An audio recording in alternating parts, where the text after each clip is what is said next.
Mowing से आने वाले अनइवन प्रेशर को कैसे सही करें, तो इसके बारे में आज डिटेल में बात करेंगे। ठीक है, तो काफ़ी लोग की रिक्वेस्ट आ रही थी, 2-3 लोग की आ चुकी है और ये मेरी प्रॉब्लम भी रही है शुरुआत में। तो इसे सही कैसे करना है, तो अगर मोटा मोटा बताओ तो तुम लोग को ये म्यूइंग का अनइवन प्रेशर म्यूइंग से ही सही होगा। तो देखो, मैं शुरुआत से बताता हूँ। कुछ लोग की जो होती है पैलेट, ऊपर वाली पैलेट, वो सही नहीं होती है, शुरुआत से ही सही नहीं होती, अंडर डेवलप्ड होती है। जैसे मेरी थी, वो पता है कैसे सही हुई? म्यूइंग करने से। जब मैंने म्यूइंग करी, मेरी पैलेट वाइड हुई, मेरी पैलेट सही हुई, तब जाके सही हुई। लेकिन शुरुआत में तो अनइवन प्रेशर आता है, उसे मैंने कैसे झेला, चलो चुपचाप तुम लोग को बताता हूँ। ये आज से करीब 3-4 महीने पहले, उससे भी आगे 6-7 महीने तुम ले सकते हो, मेरी पैलेट अनइवन थी। मेरी पैलेट, ये वाली पैलेट नीचे थी, ये वाली पैलेट ऊपर थी।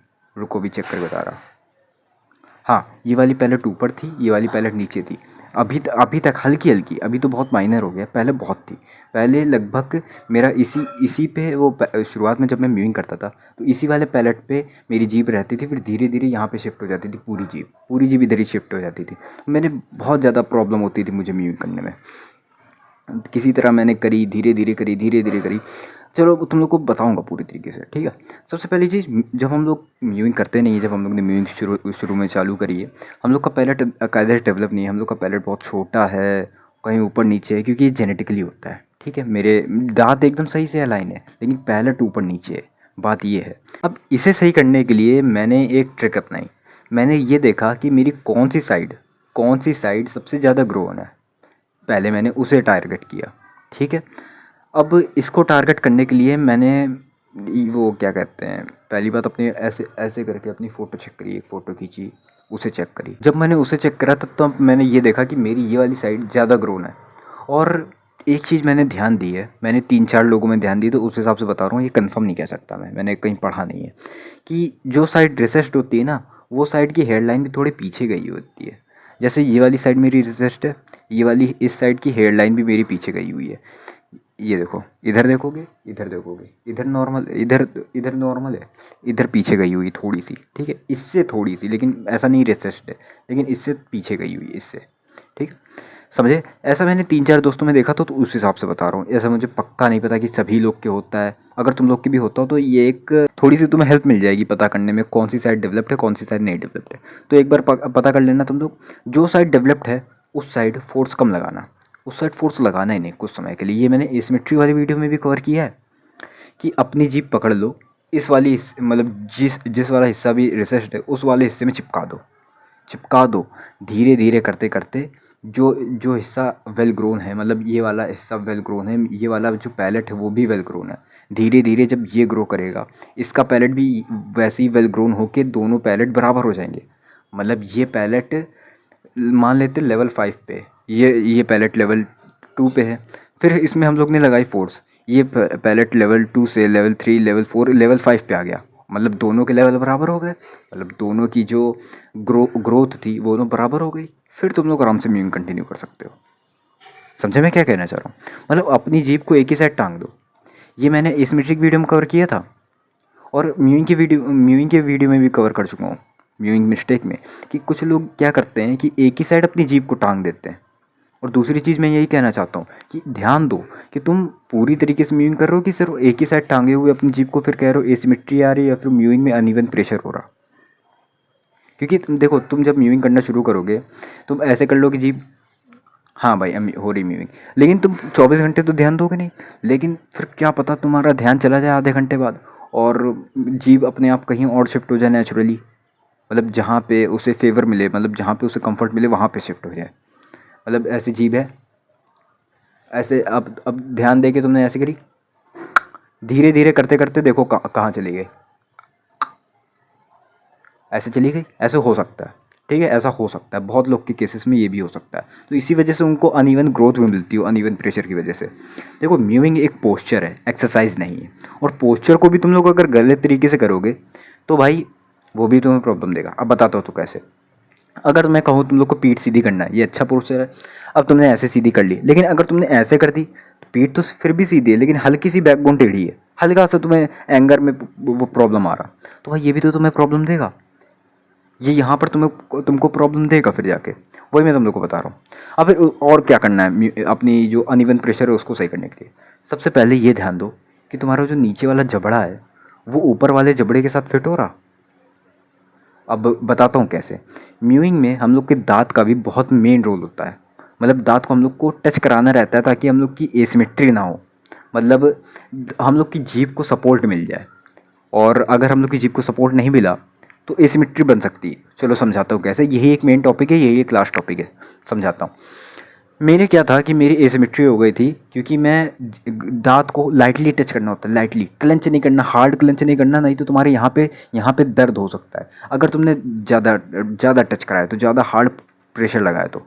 अगर तुमने लाइटली करा तो कोई दिक्कत नहीं होगी, लाइटली टच कराना ही होता है, ठीक है। अब बताता हूँ कैसे। मेरे थी एसिमेट्री क्योंकि मेरा जो नीचे वाला जबड़ा था वो किसी एक साइड को भाग गया था, शायद इस साइड को हो गया था, हल्का सा ऐसे, ऐसे हल्का सा ऐसा हो गया था क्योंकि मैंने दांत को टच ही नहीं कराया था। अब फिर धीरे धीरे दांत को टच कराना शुरू हुआ। मैंने ये ध्यान दिया कि ये वाले दांत ज़्यादा टच हो रहे हैं और ये वाले कम टच हो रहे हैं। हाँ, इतनी एसिमेट्री थी। और इसी वजह से देखो, दांत जब इधर होंगे तो प्रेशर भी एक ही साइड लगेगा। नहीं, दांत मेरे शायद इस साइड थे, दांत इस साइड मतलब नीचे वाला जबड़ा इस साइड था, तभी मेरे जो वो जो है ना जीभ, उसका प्रेशर इसी साइड जाता था। क्योंकि जब दांत ऐसे नीचे वाले जबड़े से ही तो जीभ कनेक्ट है, ऐसे रखोगे ऐसा हो जाएगा तुम्हारा, मतलब ज़्यादा तो नहीं लेकिन हल्का सा था कि मतलब दोनों दांत टच नहीं हो रहे थे, ऐसे ऐसे वही है। अभी जैसे एक के नीचे एक कनेक्ट है, वैसे मेरे नहीं थे, वैसे मेरे नहीं थे, मेरे ऐसे था, समझे। तो उसी को मैंने सही करा। कैसे सही करा? मैंने किसी तरह अपने दांत को नीचे वाले जबड़े को घसीट के एक सीधी जगह लाया। मतलब कोई मैंने ब्रेसेस नहीं यूज़ करे, खुद ही से करा। नीचे वाले जबड़े को घसीट के सीधी जगह लाया, मतलब दोनों दांतों से कनेक्ट करा। ऐसे पहले दबाया, ऐसे करके दबाया, ऐसे दबाया।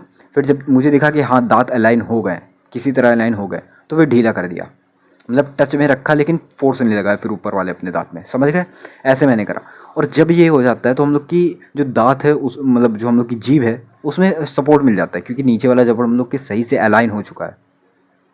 ये तुम्हें किसी ने नहीं बताया होगा अभी तक यूट्यूब में, मैं बता रहा हूँ सिर्फ, क्योंकि मैंने ये खुद एक्सपीरियंस किया है। इससे एसिमेट्री भी होगी और अनइवन प्रेशर भी लगेगा। अब नीचे वाले जबड़े को ऊपर वाले जबड़े के साथ अलाइन रखना है, और जब भी म्यूइंग करो, 24 घंटे म्यूइंग करोगे तो हमें हल्के से अपने दांत को टच में रखना है, हल्के से, बहुत हल्के से, ज़्यादा मत करना, नहीं तो तुम्हारे दांत में बहुत ज़्यादा पेन हो सकता है।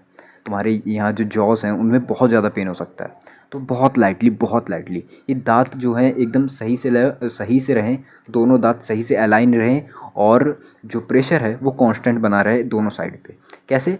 अब जैसे देखो, ऐसे ऐसे अगर मैं जॉ को टेढ़ी रखता हूँ और प्रेशर सही लगाता हूँ, देखो मतलब ये अगर इस साइड जा रहा है, मतलब ये जॉ इस साइड जा रही है, दांत इस साइड जा रहे हैं, ऊपर वाले दांत से अलाइन नहीं है, तो जीभ भी धीरे धीरे इस साइड खिसकेगी। और मेरे में यही प्रॉब्लम थी, जीभ धीरे धीरे इस साइड खिंचती थी, और ऊपर से ये जो वो पैलेट है वो ऊपर था तो और उस साइड भागती थी। इसके लिए मैंने क्या किया, पहले अपने वो क्या कहते हैं जो जबड़ा था उसे अलाइन किया। ऐसा नहीं कि मैंने इस साइड कर दिया अपने जबड़े को, नहीं, अपने जबड़े को अलाइन किया, और जो प्रेशर है वो इस साइड पे टांगना शुरू करा। इस साइड पे मेनली मैंने प्रेशर दिया। इसका मतलब ये नहीं कि मैंने यहाँ पे प्रेशर देना नहीं शुरू करा, यहाँ पर मैं सिर्फ जीभ रखता था, मेनली प्रेशर मेरा इस साइड रहता था। समझ नहीं पा रहे होगे तुम लोग। देखो ऐसे, यहाँ पर मेरी सिर्फ जीभ टच होती थी, मेन प्रेशर यहाँ पर रखता था। मतलब ये ऊपर थी ना, ये मेरी ऊपर थी। अब तुम लोग भी देखोगे तो तुम्हारा पैलेट ऊपर नीचे हो सकता है, या फिर एक पैलेट बड़ा छोटा हो सकता है। उस हिसाब से तुम लोग को मैनेज करना होगा। बड़ा छोटा होगा तो भी म्यूइंग सही करेगी, और अगर ऊपर नीचे होगा तो भी म्यूइंग से ही सही होगा। तुम्हें ब्रेसेस लगाने की कोई ज़रूरत नहीं है। अगर तुम्हारी जॉ भी टेढ़ी है तो बहुत ज़्यादा अगर हो गया तो एक बार डॉक्टर को दिखा लेना, ये मेजर एसिमेट्री में आता है, ये सर्जरी सही होगा। लेकिन हल्की फुल्की अगर जॉ नीचे है, जॉ नीचे की हल्की फुल्की टेढ़ी है, वो तुम खुद ही से सही कर लोगे अपने टीथ को अलाइन करके। इससे तुम्हारी एसिमेट्री भी सही होगी और अनइवन प्रेशर भी सही होगा। तो समझे?